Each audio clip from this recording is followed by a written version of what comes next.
Bonjour à toutes et à tous, on se retrouve aujourd'hui pour la première vidéo de la chaîne Cocoript à la place de Fux maintenant. Je décidé de changer de pseudo parce que voilà quoi, j'essaie de faire un petit truc sympa avec le pseudo, vous me dites si ça vous plaît ou pas. Même moi je suis pas encore trop fan, je pense Cocorico Crypto ça aurait été mieux ou un truc comme ça, mais bon bref, ça va peut-être encore changer par la suite, hein. J'essaie de créer une petite identité, vous remarquerez. Mais il n'y a rien de fixe encore pour le moment. Bref, parlons un peu plus crypto aujourd'hui. J'espère que le marché vous a plu hein, cette semaine, hein. Franchement, on a eu de belles choses, hein, que ce soit Ordinal, j'ai envie de dire Ondo qui nous prépare un petit truc aussi, hein. Là, je suis sur du journalier, mais en 4 heures, ça devient sympathique. Faut-il vendre avant ce week-end? Faut-il faire quelque chose? Chacun ses choix, hein. Personnellement, comme vous le savez, je vous l'ai dit, j'ai lancé mon DCA, hein. Personnellement, pour moi, on est en début de quelque chose, hein. Donc évidemment, ce que je me permets de mettre ce mois-ci, je pourrais le mettre le mois prochain, et le mois prochain, et le mois prochain, hein. C'est du DCA relativement agressif par rapport à mes... tout simplement à mes fonds, hein. Je ne vais pas se cacher parce que là, je suis un peu devenu crypto fan fort depuis 2 3 ans. Et je suis quasiment à titre personnel all-in in crypto, hein. J'ai récemment ouvert un PEA quand même et des trucs intéressants.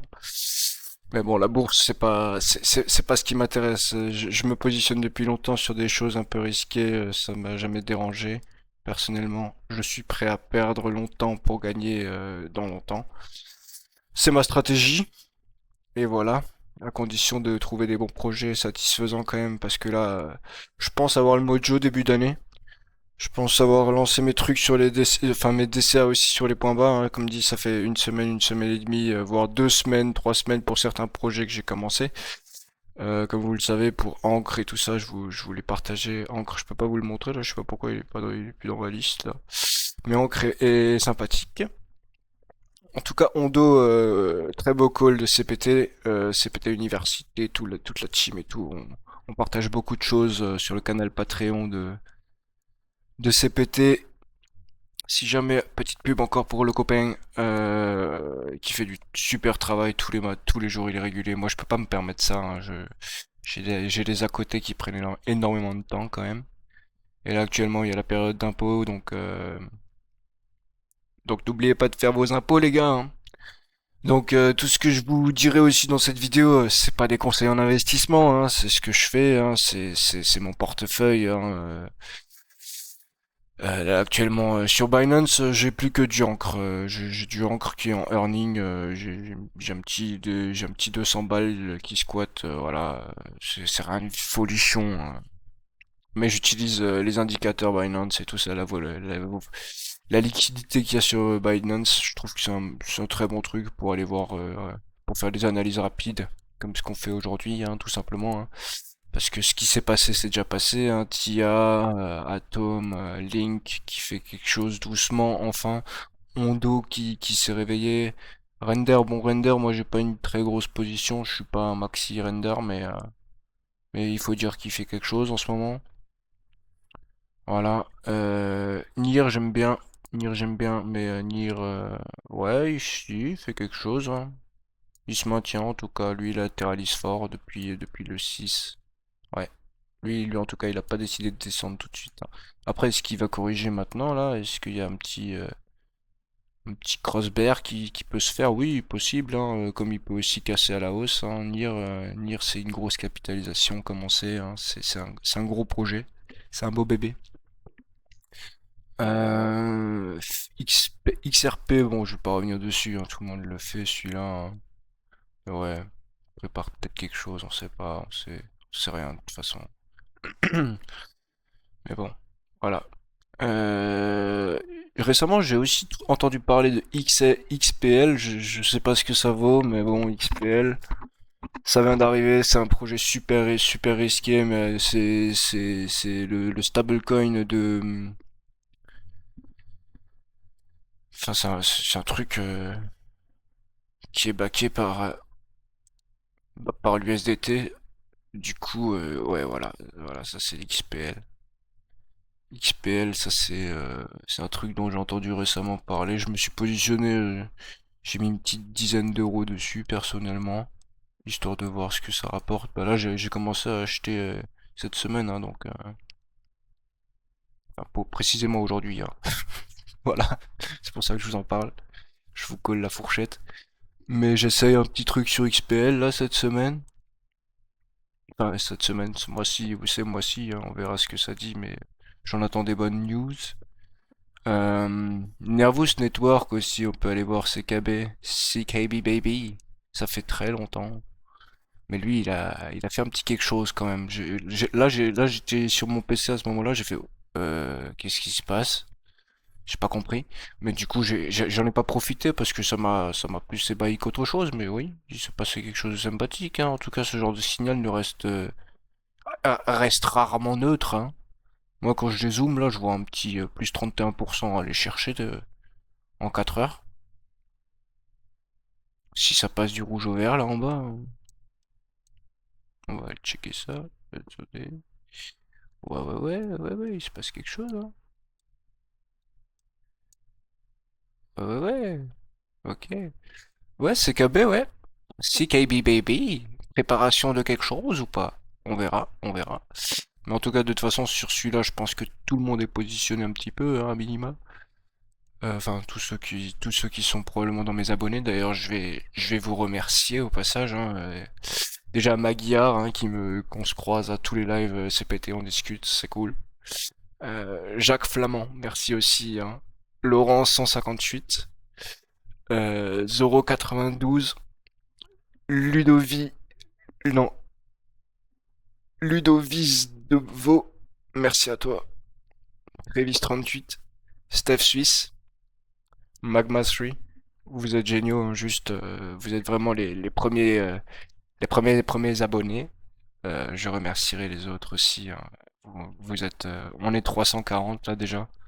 euh, Depuis quelques jours, quelques semaines. Vu que je fais pas de vidéo, pas de contenu, ça aidera pas la chaîne à grossir, on est d'accord, hein. Mais comme je me le répète, c'est assez compliqué de trouver du temps. Je vous ai montré deux trois projets à côté de la crypto, mais ça vous a pas forcément intéressé. Donc voilà. Mais en tout cas, j'essaye, hein, je m'amuse avec, avec YouTube. Bref, revenons-en un petit peu à nos projets crypto qu'on suit, mais Hbar là en ce moment il dort, hein. Hbar, moi j'adorais, j'avais suivi la mouvance sur Hbar. Reviens là. Ouais. Hbar il dort bien, mais il latéralise depuis longtemps. On peut pas dire que. Ouais. Ouais, lui, le 6 avril c'est pareil, hein. Enfin le 6 février, pardon. Le 6 février c'est pareil.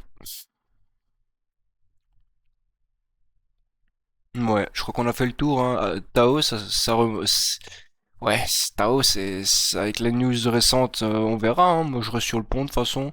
Je vous cache pas que là, quand il a stabilisé, j'ai rajouté un petit Tao en ligne, hein.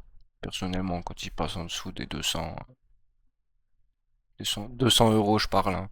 En dessous de 200 euros, personnellement, j'hésite pas trop pour le moment, hein. On se cache pas. Euh, RSR, RSR, il nous fait de belles choses là depuis quelques jours. Lui, il a galéré, hein. Par contre, lui, il est allé rechercher le 6 février, hein. Mais par contre, il a pas cassé, hein. Donc RSR, pourquoi pas. C'est dans un truc assez dynamique actuellement. Les stablecoins, ils veulent se faire casser les deux genoux par l'Europe là, parce qu'ils veulent pas de rendement dessus et tout. On verra comment ça se passe, mais même s'ils sortent des jetons à côté, moi c'est ça que je vois un petit peu. S'ils sortent des jetons à côté qui valorisent leurs jetons avec leur truc, ok, ils peuvent arrêter leur rendement, on s'en fout, tu vois. On s'en fout du rendement de des stablecoins générés. Si le token il prend de la valo derrière, c'est cool, tu vois. Donc voilà. Moi je m'en fous un petit peu de ce qui se dit actuellement. Enfin, je m'en fous un petit peu. On verra sur quel pied danser quand vraiment ça chantera, on va dire. Mais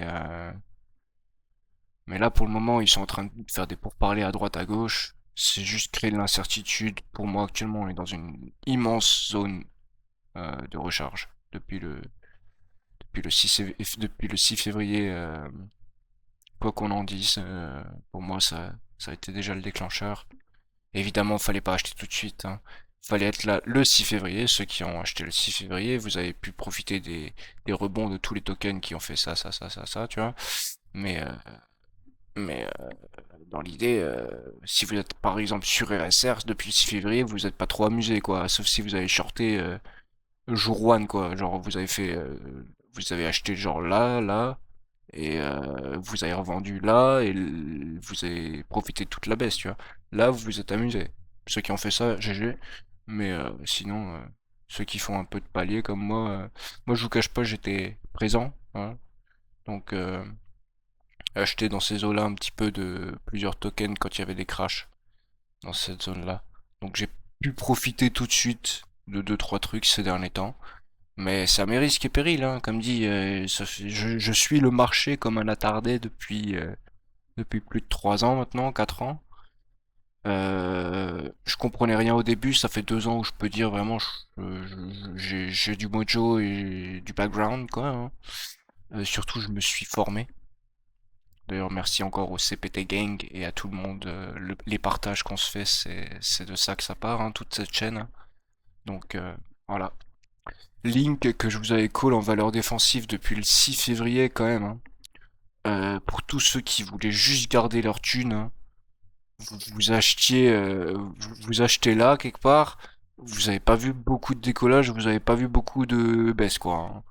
Qu'on soit clair, la pire baisse sur les cours actuels, si là c'est le milieu, on va dire 9 dollars c'est le milieu, vous avez pris, allez, un moins 15% au pire, et vous avez pris un petit plus 5, plus 8 au pire. Enfin, au mieux. Donc voilà, c'est vraiment dormir sur Link depuis un petit moment. Donc la valeur défensive, elle a tenu son rôle. Par contre, des valeurs offensives, comme Tia, que je vous avais call, elle a fait un petit truc sympa, hein. Elle a fait un petit plus 30%. Euh, Atom, je pense que c'est la fusée pour ce week-end. Ouais. Je dis ça, je déconne zéro. Soit il va corriger, il va revenir juste chercher un petit prix, donc ce week-end ça va être une latéralisation de ce petit range que vous voyez là. Soit on casse aujourd'hui ou demain cette tendance, et là franchement, si on part de là, ça nous fait quand même quelque chose de sympathique, hein. Euh, tout ça là, c'est un range descendant, ok, mais souvent c'est vraiment bullish. Donc, ouais, Atom, moi, je le vois franchement revenir facilement chercher les 3 dollars. Là, je déconne zéro. Parce que c'est un projet, il a pris tellement cher récemment. Et pourtant, il mérite pas. Il mérite pas, le frérot, il mérite pas. Mais bon, la crypto, c'est comme dit, se tirer vers le haut, c'est difficile en crypto, hein. On préfère se tirer dans les pattes tout le temps. Moi, je vous dis que dans les prochains mois, prochaines années, là, les 5 dollars, j'espère les revoir sur Atom. Voilà, c'est tout ce que j'ai à dire. Euh... Faites, lui, ils ont, oh, sur Binance, la shard, elle est dégueulasse, frère. Ah ouais, sur Binance, ça sert à rien de montrer le projet, frère. Mais bref, ouais, Fetch, on va même pas parler de ce sujet sur Binance, faudrait que j'aille sur un autre exchange que j'ai pas ouvert pour la vidéo. Donc je vous montrerai une petite photo, mais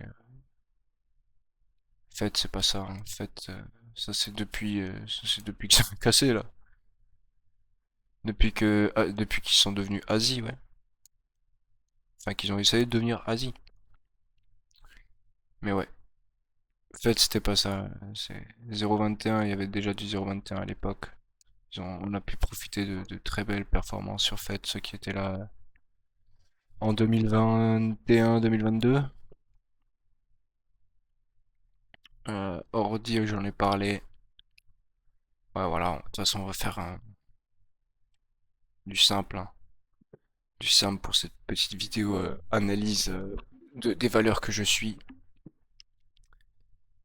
après cette belle semaine.